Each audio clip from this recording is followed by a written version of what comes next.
Look at this picture carefully. What do you see? At first sight, the picture seems quite innocent. A 19th century, posh portrait of a woman sipping tea. Be more careful. Did you get it? In fact, this innocent portrait is composed of intertwined erotic bodies. Welcome to the fascinating world of ye olde Japanese erotica. Discover the fascinating world of intimacy and desire as we delve into the captivating realm of sex life in Japan. Today, we present a captivating exploration into the intimate landscape of a nation steeped in tradition yet receptive to modernity, uncovering cultural nuances, social perceptions, and hidden secrets. From ancient rituals to modern subcultures, join us on a journey that unravels the complexities and unique facets of Japan's captivating approach to sexuality. Japan is both overwhelmingly modern and traditional at the same time. This does not just relate to the combination of skyscrapers and ancient Shinto shrines in towns like Kyoto, but also to a deeper socio-economic level. The subject of sexuality in Japan is one of the first things that comes to mind. Sexuality in Japan developed apart from that of mainland Asia, as Japan did not adopt the Confucian perspective of marriage, in which chastity is highly valued. Monogamy in marriage is less significant in Japan, and married men regularly seek pleasure from courtesans. Prostitution in Japan has a long history, and became especially popular during the Japanese economic miracle, as nighttime entertainments were tax-deductible. Historically, pornography in Japan may have begun around the start of the Edo period, 1603 to 1868, as erotic artwork known as shunga that was typically done on woodblock prints. Shunga means celebrates the pleasures of lovemaking, in beautiful pictures that present mutual attraction and sexual desire as natural and unaffected. Mass-produced during the Edo period, shunga offered sexuality a shameless visual platform. Shunga depicted sexual pleasure that included both heterosexuality and homosexuality, each not only acknowledged but also encouraged. Surprisingly, before the Edo period, there was no Japanese word for female sexuality, and shunga changed this with the depiction of female pleasure including lesbianism. Shunga has functions beyond its aesthetic appeal. Its major use would have been viewing and sharing the paintings or books with intimate friends or sexual partners. Like the Indian Kama Sutra, the shunga paintings were also used to give sexual education to young couples. While shunga was largely commissioned by men, it has been found among the dowry goods offered to a Japanese bride, demonstrating that it was also highly prized by women. Most shunga was created by woodblock artists from the popular school ukiyo-e, Pictures of the Floating World, a painting that mostly represented life's pleasures that were mass-produced as prints. Surprisingly, traditional painters also produced a huge quantity of shunga, including members of the Kano school, noted for their inventive secular paintings. Samurai were viewed as the keepers of morals in Japan. Shunga was both commissioned and accepted by the samurai as a wonderful cultural practice, and hence the whole of Japanese society admired shunga. There was also an element of humor to shunga, which is frequently called warai or laughing picture. Shunga's paintings are relics of an epoch in Japan where attitudes about sex were freer.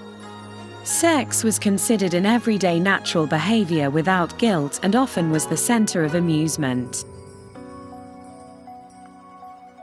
By the Edo period in the early 17th to mid-19th centuries, there had been a lengthy history of erotic art and secular sexual expression in Japan, which meant that shunga was nothing new.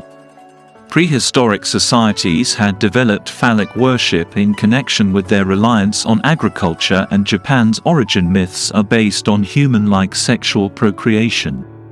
Throughout the centuries, the phallus and phallus-shaped things, for example, mushrooms, had been significant features in carvings, could be found in shrines, festivals, and along roadways, and were traditionally and superstitiously associated with good luck, health, and longevity. What allowed for such openness of sexual images and expression was the lack of any severe religious law that restricted sexual behavior.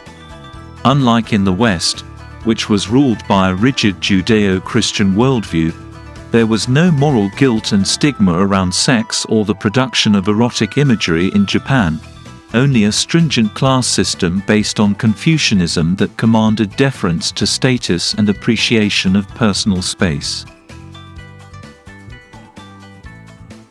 Sex in Japan did not take on any mythical or religious meaning as it did in India and China. Furthermore, comedy and wit had grown over the centuries as a common component of sexuality and were infused into the broader society via allusions, euphemisms, sexually linked stories, and poetry. These and other cultural and religious factors allowed sex to be seen as a more naturalistic, enjoyable experience between partners, which in turn has produced a wide array of acceptable sexual behaviors in modern Japan, including same-sex partners, and sexually related products such as sex toys, manuals, and even a chain of sex stores. By the time of the Edo period, the normalcy and humor found in sex, highly developed forms of sexual expressions, and the lack of moral or religious control all translated into an early modern culture that allowed shunga to flourish as a genre of popular art and sex to be open, fun, and easily available. Japan's sexual openness was a revelation to Europe, notably its artists. Painters such as Toulouse-Lautrec, Degas, and Picasso found fertile ground in shunga iconography. As Japan sought modernization and to be by modern Western social values, the Meiji government banned shunga in the early 20th century, and it became taboo within Japan.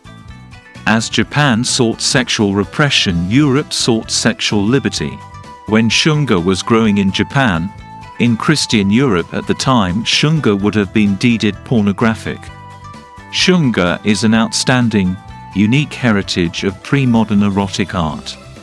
It serves as a testament to a once uninhibited, open-minded society that offered artists opportunities to express originality and unbridled emotion.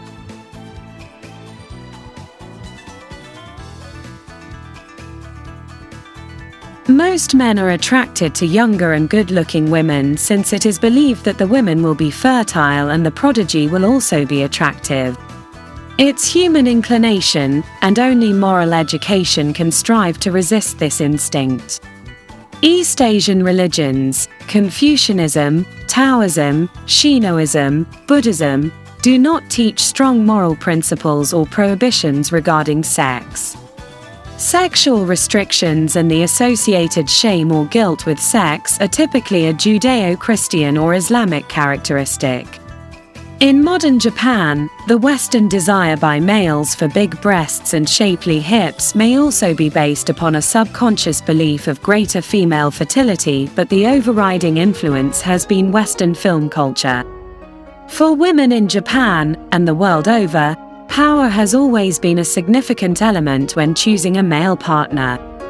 Power and sexual desire often go hand in hand since a powerful male can easily support and protect a family. In recent decades, pornography in Japan has moved into various media such as manga, hentai, and video games, eroge. These new mediums are in addition to mainstream movies and historic shunga, sexually explicit woodcuts, and offer vivid pictures of sexual behavior. When first roaming around Japanese streets, it looks like Japan is a sexually open nation with an evident erotic culture. Pornography is available throughout Japan. The shopping alleyways of Tokyo and Osaka are lined with explicit sex shops surrounding popular karaoke establishments and restaurants that are open in the daytime.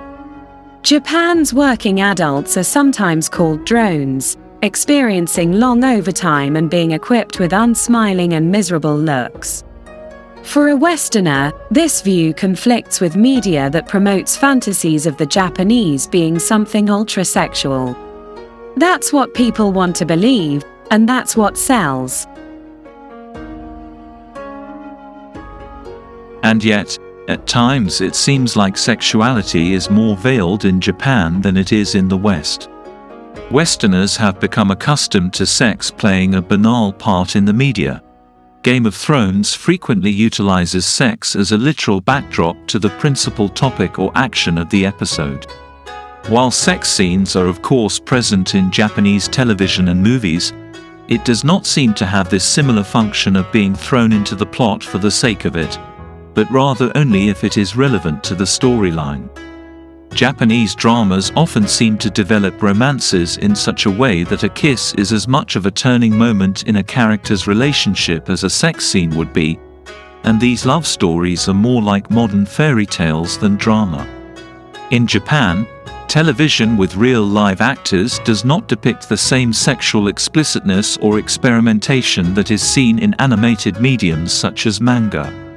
Japanese sexual standards today do not enable women to openly express their female sexuality, and unlike ages past, sexuality, particularly for women, is now heavily restrained. What illustrates this paradoxical concept of sexual frankness amid sexual privacy is Japan's continuous chikan, pervert, problem. This mainly refers to women being groped on packed public transport. The act has even become a common feature in Japanese pornography. Signs stating, "Beware of chikan," are scattered around the cities, and some train lines provide women-only cars during rush hour. However, in contrast to the catcalling that Western women are regrettably so accustomed to, chikan is generally a more covert conduct, and women are urged to directly approach their assailant as an effective technique to stop them in a shame society, such as Japan.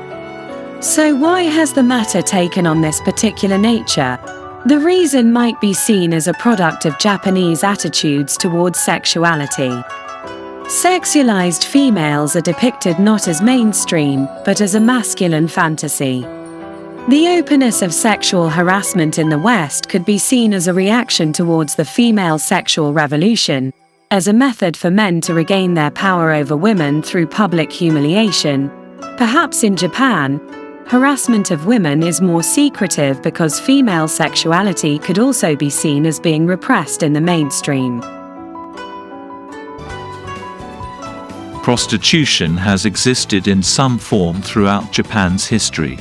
Despite the anti-prostitution legislation of 1956, several legal loopholes, liberal interpretations of the legislation, and loose enforcement have allowed the sex business to continue and earn an estimated 2.3 trillion yen, $20 billion United States dollars, a year. Just like in Australia and the US, Japan's anti-prostitution law makes prostitution a crime. However, those who use the service of a prostitute are safe from punishment. In Japan, the sex industry is not synonymous with prostitution. Because Japanese law defines prostitution as intercourse with an unspecified person in exchange for payment, to remain legal, most sex clubs offer only non-coital services. So that it is said sarcastically, the Japanese offer absolutely everything conceivable except sex.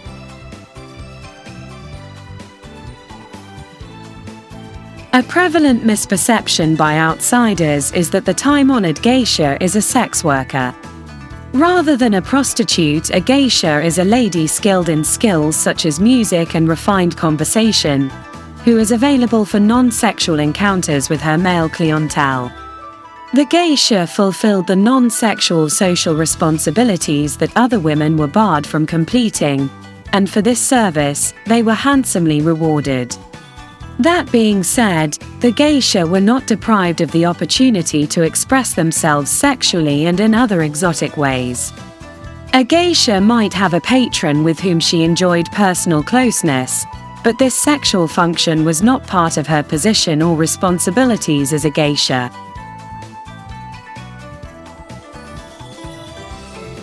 For millennia, homosexuality was accepted in Japanese society.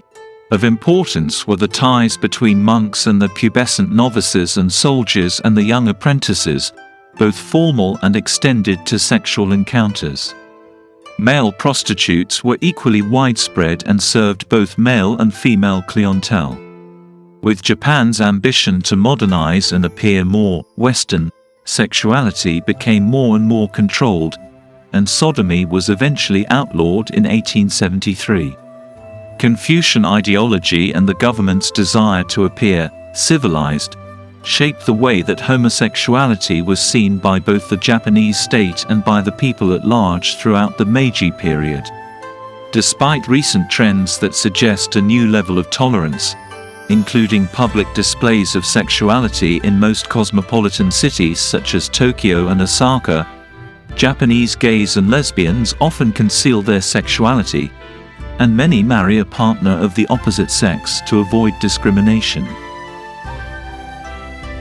One of the most unusual fetishes to be found in Japan's geek market is mo, the sexual desire created by watching female and often childlike anime and manga characters perform on screen. When pornography is vital to both anime and manga, it is labeled hentai, and this medium in itself is becoming a love for young people worldwide. One does not have to look far to see this.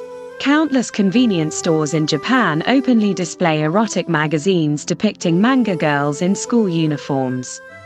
This activity could not be condoned in Australia or other Western countries. Possession of child pornography was only banned in Japan in 2014, though pornographic manga depicting minors that cater to pedophilic lolicon and shotokan fetishes is still legal today.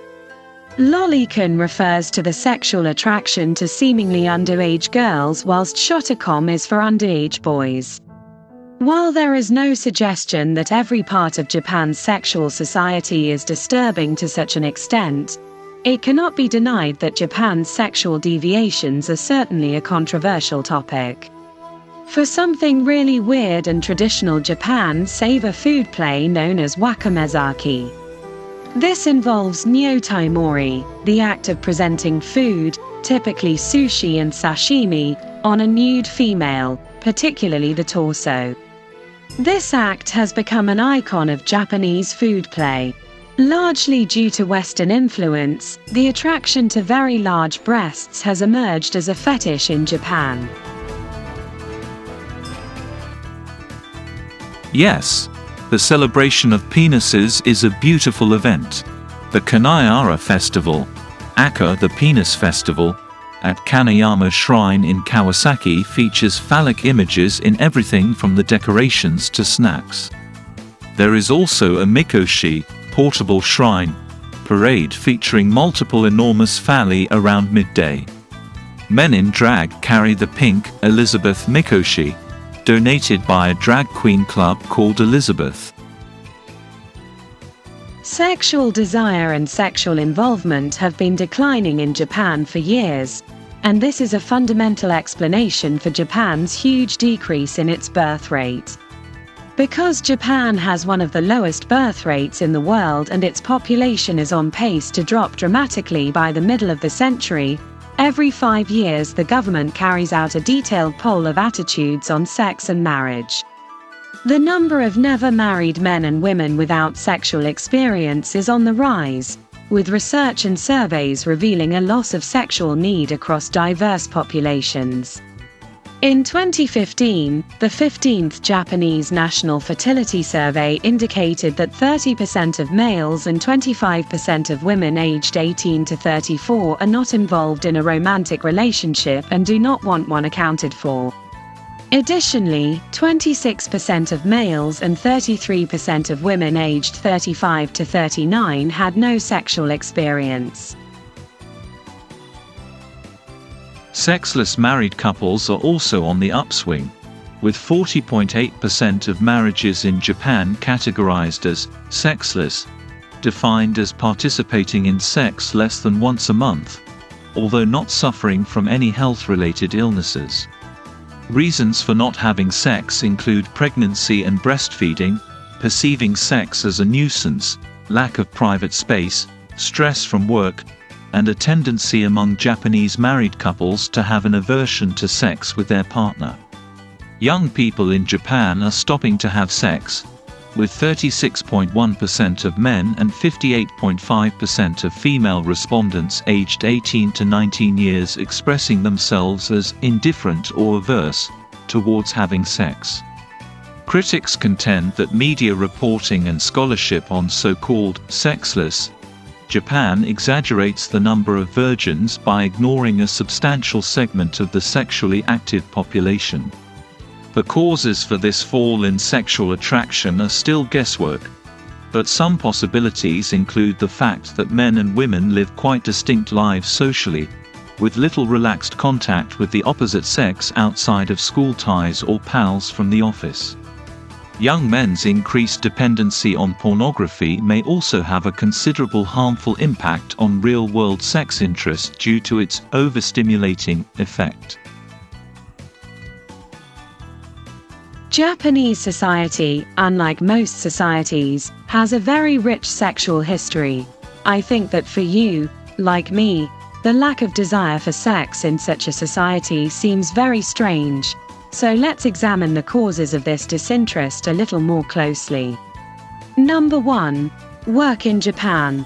People in Japan, and Tokyo in particular, work abnormal amounts. For most people, it comes down to two choices: work like mad as a single person and have a tiny apartment packed with dirty clothing and half-eaten cup ramen bowls, or get married. In that manner, the man goes out to work, and when he comes home after midnight, his dinner is waiting on the table covered in saran wrap, and there's hot water in the tub. His wife and daughter are already fast asleep. The young Japanese people of today grew up observing their parents live this life, and it's fair that they are not happy about this alternative. Marriage isn't a terrific choice. It's just the second worst alternative. Sexual desire and sexual involvement have been declining in Japan for years, and this is a fundamental explanation for Japan's huge decrease in its birth rate. Because Japan has one of the lowest birth rates in the world and its population is on pace to drop dramatically by the middle of the century, every 5 years the government carries out a detailed poll of attitudes on sex and marriage. The number of never married men and women without sexual experience is on the rise, with research and surveys revealing a loss of sexual need across diverse populations. In 2015, the 15th Japanese National Fertility Survey indicated that 30% of males and 25% of women aged 18 to 34 are not involved in a romantic relationship and do not want one accounted for. Additionally, 26% of males and 33% of women aged 35 to 39 had no sexual experience. Number 3. Japanese social relations. Society runs with robot-like efficiency because managers tell employees what to do, as do parents or instructors, and one does it. There is a hierarchy. The ramen shop attendant doesn't say, "Hey boss, how about if, instead of 2 pieces of pork in the noodles, we try 3? That is not how things work in Japan. One does not criticize directions or offer up creative thoughts, and the Japanese do not initiate discussion with strangers. The reality is that people don't have a lot of touch with each other. For Japanese, it's immensely tough to build connections and bonds, which is no doubt why so many host and hostess bars exist, so folks may at least pay someone to chat with them. Japanese people flourish in social relations when there are well-defined roles: boss and worker, clerk and customer, drunk salaryman, and gaijin. There are definite norms and precedents for certain instances.